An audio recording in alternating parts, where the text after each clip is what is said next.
Hello बच्चों, कैसे हो आप सब।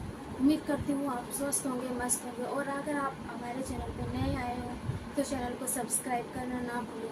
आज हम पढ़ाने वाले हैं ज्योग्राफी भूगोल का चैप्टर पार्ट सेकंड में हम आपको बताने वाले हैं कि जो सोशल साइंस ज्योग्राफी चैप्टर 1 है, सौरमंडल के गिरह, पार्ट सेकंड है। उत्तरी तारा होता है, उसे भी ध्रुव तारा ही कहा जाता है।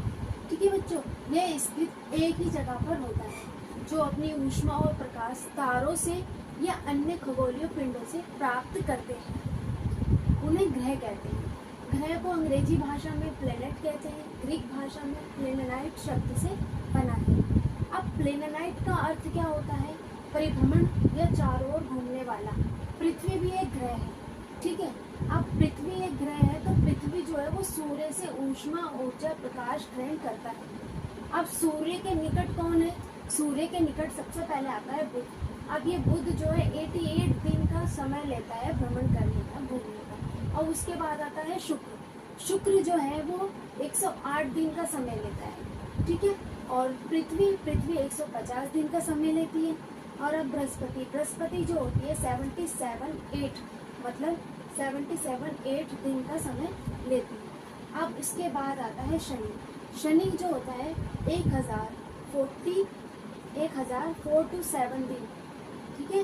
1004 to 7 डेज का समय लेते हैं। अब इसके बाद आता है यूरेनस। अब यूरेनस क्या होता है? यूरेनस होता है 2869, ठीक है। 2869 का समय लेते हैं, ठीक है। अब बच्चों, मैं आपसे जानना चाहती हूँ कि आपने जो है ये सभी चीज़ें नोट कर ली होगी। अब ये नोट कर लिया है तो आपसे मैं जानना चाहती हूँ कि आपको ये जो हमने पढ़ाया है वो कैसा लगा। अगर आपको अच्छा लगा हो तो आप हमारे चैनल को सब्सक्राइब करें और इसमें कमेंट में लिखें कि आपने मैम बहुत अच्छा पढ़ाया है, ठीक है।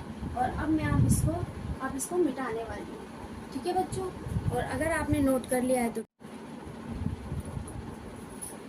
बच्चों, आज हम बताने वाले हैं पार्ट सेकंड का कि रोमन कहानी के अनुसार सूर्य देवता को सोलू कहा जाता है, ठीक है। सूर्य के परिवार को सौरमंडल कहा जाता है क्योंकि इसमें 7 ग्रहों के मुखियों को सूर्य कहा जाता है। और सूर्य से पृथ्वी की दूरी 15 करोड़ किलोमीटर है। अब इनको रोशनी देने के लिए सूर्य को 8 मिनट का टाइम चाहिए होता है। अब ये जो है सौरमंडल में 8 ग्रह होते हैं। सबसे पहला जो ग्रह होता है वो होता है सूर्य। ये ग्रह होता है सूर्य। अब सूर्य के बाद जो आता है वो आता है बुध। बुध के बाद जो आता है वो है शुक्र। शुक्र जो समय लेता है वो 108 दिन का समय लेता है। अब 108 दिन का समय लेता है तो शुक्र और पृथ्वी इनको जुड़वा बहन कहा जाता है क्योंकि ये दोनों कॉमन है, एक दूसरे के साथ ही रहते हैं।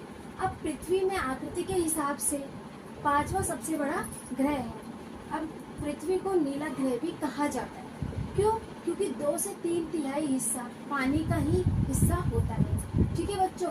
और अगर मैं आपको दोबारा से रिवाइज करा देती हूँ कि अगर आपको ये समझ में नहीं आया तो हम आपको ये दोबारा से रिवाइज कर सकते हैं। और अगर आप हमारी वीडियो को देखना चाहते हैं तो आप इस वीडियो को प्लीज़ दोबारा से देख सकते हैं, ठीक है। अगर आपको समझ में नहीं आता तो आप इसको देख सकते हैं, समझ सकते हैं। और अगर आपको हमारी वीडियो अच्छी लगे तो लाइक करें, कमेंट करें और उसमें कमेंट में आप ये लिखना ज़रूर लिखें कि आप बहुत अच्छा पढ़ाती हैं, ठीक है।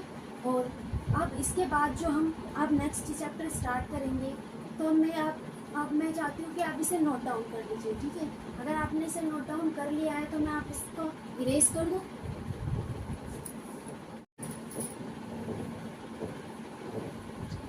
बच्चों, आज हम पढ़ने वाले हैं चंद्रमा।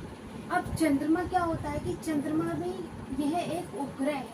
इसको 1/4 पृथ्वी के व्यास का 3,84,400 किलोमीटर दूर है, ठीक है।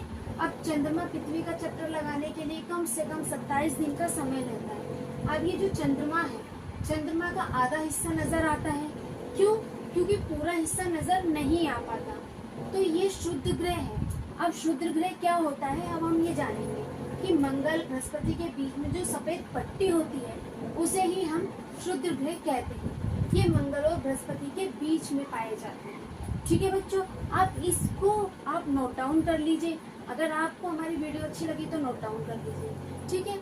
और अगर आप नोट डाउन कर सकते हैं तो कर लीजिए, नहीं तो आप हमारी जो वीडियो है आप इसको दोबारा भी देख सकते हैं, ठीक है। अगर आप इसको वीडियो को दोबारा देखेंगे तो आप समझ जाएंगे कि हमने आपको क्या क्या पढ़ाया है और क्या नहीं पढ़ाया है, ठीक है। और अगर आपको हमारी वीडियो अच्छी लगे तो लाइक करिए, और लाइक करने के बाद अगर आप हमारे चैनल को सब्सक्राइब करना चाहते हैं तो आप सब्सक्राइब भी कर सकते हैं, ठीक है बच्चों। और अब मैं आपको पढ़ाने वाली हूँ कि इसके बाद उल्का पिंड क्या होता है, ठीक है। अब हम इसको इरेज कर देते हैं, अब हम पढ़ेंगे उल्का पिंड के बारे में, ठीक है बच्चों।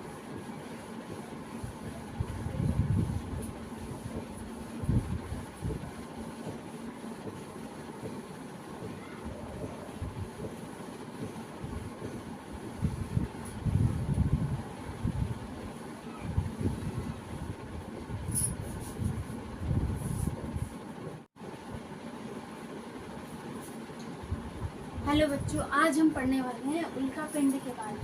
अब ये उल्का पिंड क्या होता है आज हम इसको समझेंगे।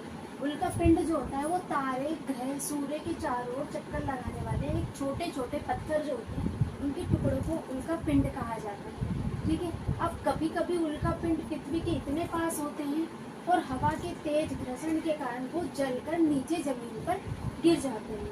अब गिरने का कारण क्या है कि जिस पे ये गिरते हैं, लेकिन जिस जगह पर यहाँ गिरते हैं वहाँ पर बहुत बड़ा गड्ढा हो जाता है, ठीक है। क्योंकि ऊपर आकाश से नीचे गिरते हैं तो वहाँ पर गड्ढा होने की संभावना अधिक हो जाती है, ठीक है। और अगर आपने इस वीडियो को आप देख रहे हैं तो इस वीडियो को देखते रहिए, लाइक करते रहिए और हमारे चैनल को सब्सक्राइब करते रहिए, ठीक है। और अगर आपको वीडियो अच्छी लगी है तो वीडियो को लाइक करना ज़रूर करें। अब मैं इसको इरेज करने वाली हूँ। अगर आपने इस वीडियो को देख लिया है तो आप इसको दोबारा भी देख सकते हैं, ठीक है। अगर आप इसको पढ़ना चाहते हैं तो आप इसको पढ़ भी सकते हैं, और नोट डाउन करना चाहते हैं तो आप इसको नोट डाउन भी कर सकते हैं, ठीक है बच्चों।